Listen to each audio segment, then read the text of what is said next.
A very good evening and welcome back to my channel. So this is a series for class 10 ICSC chemistry as well as it goes on to class 11 CBSE chemistry as well for organic chemistry. So in this video we'll be talking about the basic principles of organic chemistry and how carbon has certain unique properties which actually give to us the entire organic chemistry.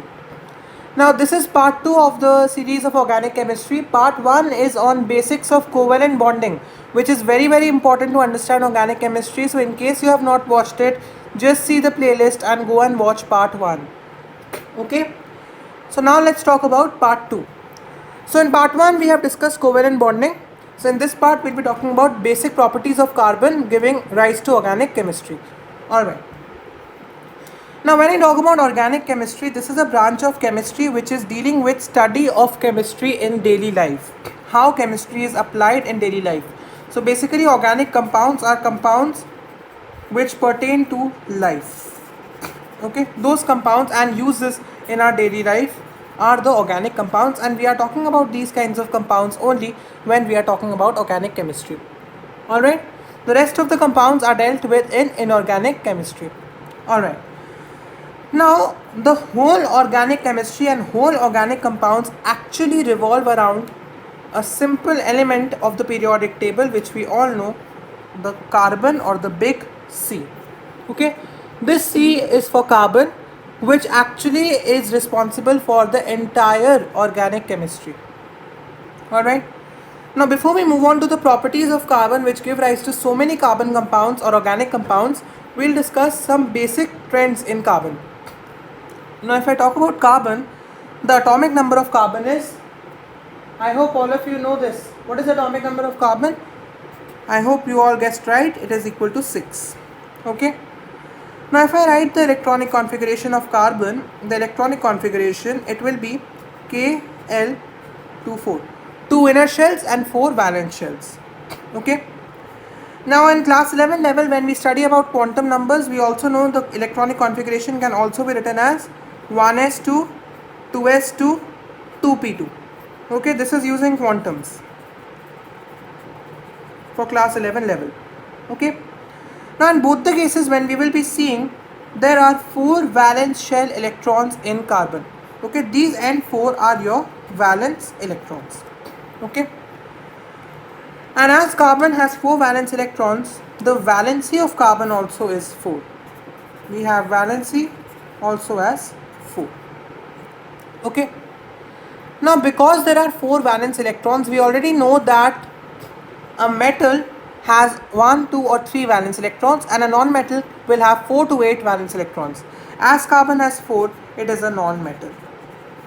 And if I am talking about a non-metal, it will be what? Non-malleable, non-ductile, non-sonorous, non-lustrous, poor conductor. Okay, except for some exceptions it will all show non-metallic properties as well. Okay, so I will not be taking you into details of non-metallic properties because by this stage you should be very familiar with them. Alright, now next. The next is, if I just draw the Bohr's atomic model for for carbon, how will I draw it? First, for any Bohr's model, we draw the nucleus. I have a video on Bohr's model also, so you can watch that if you have a doubt with this concept. Then we'll take up the 2 shells, the K shell and the L shell. The K shell has 2 electrons, so we place 2 electrons here, which is the K shell, and the L shell has 4 electrons, which we place here. Okay, so this is the Bohr's atomic structure for carbon.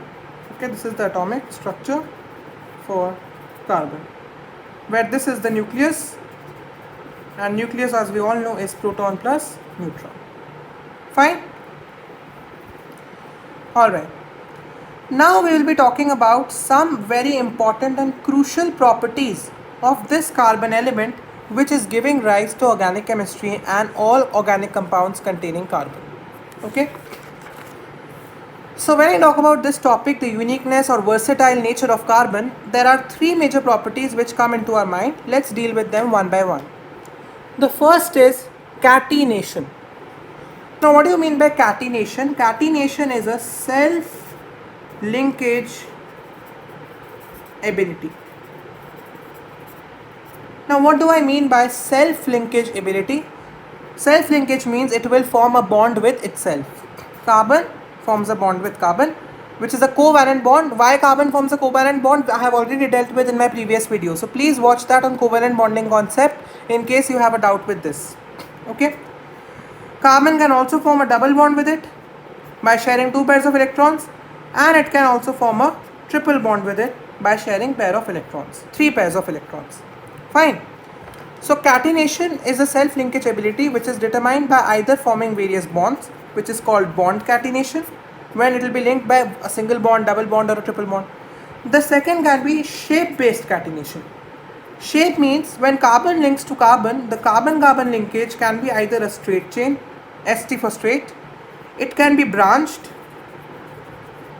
Okay, how can it be branched? Like I have 2 carbons in a straight chain, and suppose I have 1 carbon here, 1 carbon here. Okay, that's branched. Now of course these are not complete compounds. Okay, I am just showing you how carbon links to itself in catenation. Sometimes they are also as rings. Ring means they are closed. Okay, these are open. They are not closed anywhere. No, they are open. Ring means they are closed. So I can draw a triangle as a ring as well. Triangle is a closed shape figure.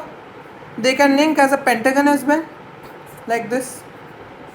Hexagon also. This is the hexagon. Okay, so like this, all linkages are possible. So hence catenation becomes of 2 types. One is bond catenation and the second is shape catenation. Fine. The second reason for versatile nature of carbon is its tetravalency. Now when I use the word tetra means 4, and 4 valency means it has valency of 4, which we have already done 2 minutes ago. Valency is 4. Now we all know that if an element has to become electropositive, it can lose electrons. Okay, 1, 2, 3 electrons, up to 3 mainly. If an element wants to gain electrons to become stable, it will gain 5, 6, 7, 8, or 1 electron it gains, it gains 2 electrons, etc. to get stable. But this problem arises a lot with carbon. Carbon has a valency of 4. That means if it wants to become stable by losing 4, it will lose 4 also. And by gaining 4, it can gain 4 also. Both are same. Either you lose 4 or gain 4. There is no inequality. So there can't be a hard and fast rule that carbon will gain or lose only. Now, when I talk about losing of 4 electrons requires a huge amount of energy for the nucleus, which is not possible. So this is actually cancelled because losing is not possible due to high amount of energy.